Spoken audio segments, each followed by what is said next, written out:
So in session 2, we took a look at the high-level strategy of the organization and how that may play out, and we worked it down through the idea of the marketing plan.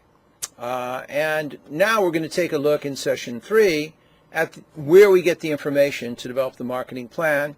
And we're going to sort of return to the idea of planning in the sense of feasibility studies, which are especially critical, as we'll see, in developing a new product or a new plan, a new brand idea, down to the idea of the forecasting on that new product idea, on that new business idea into sales forecasting, and wrapping that up with a feasibility study report.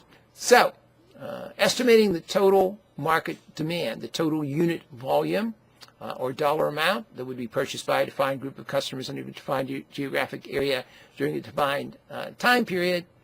We can do that by calculating the number of prospective buyers in a target market. Think about or estimate the quantity that they will purchase per time period, say per year, and the average price per unit that they'll pay. And then, having done that, we can adjust it for expected changes in the environment. Where are we in the economic cycle? Are we expecting growth? Are we expecting recession? What about inflation? What about consumer confidence, etc.? So we can adjust this market potential. Let's think about the total market demand for athletic shoes among college students in your market area. So how many college students are there in your market area? Backing up, what is your market area? But how many college students are there? What's the number of running or athletic shoes that a student purchases per year on average? Again, we're not talking about heavy-duty runners. We're not talking about people that run long races.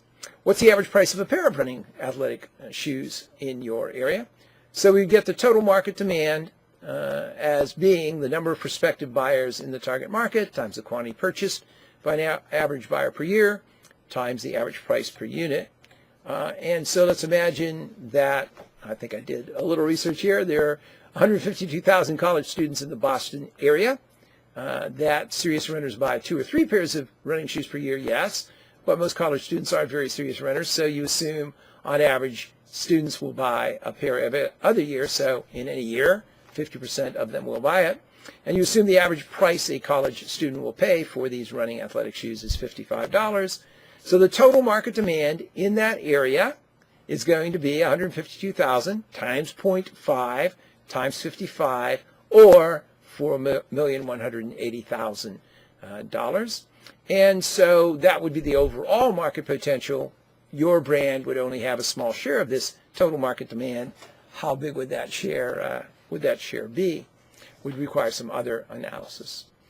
So the chain ratio method starts with a base number, which is adjusted by a chain of relevant percentages. You want to find the total market demand for your computer security system. Your research shows there are over 18 million businesses in the U.S., but not all of these are prospective customers. You expect only to sell with businesses of 500 or more employees, large businesses, about 0.17% of the U.S. economy. And your best guess is that 60% of those are already locked into an existing contract. And of those in the market, only about a third are likely interested in your particular approach to security, although not necessarily your company. So using this approach, you adjust the total number of firms, the over 18 million by 0.17, to get the number of large businesses at 30,948. Now you adjust that by those who are not locked into an existing contract, 40%.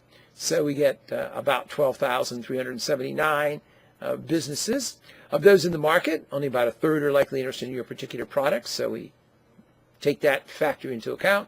So we have 4,085 firms representing your total market potential. Next, you have to then, as I just said, consider what share of that market your company might achieve. So company projections can be done based on market share.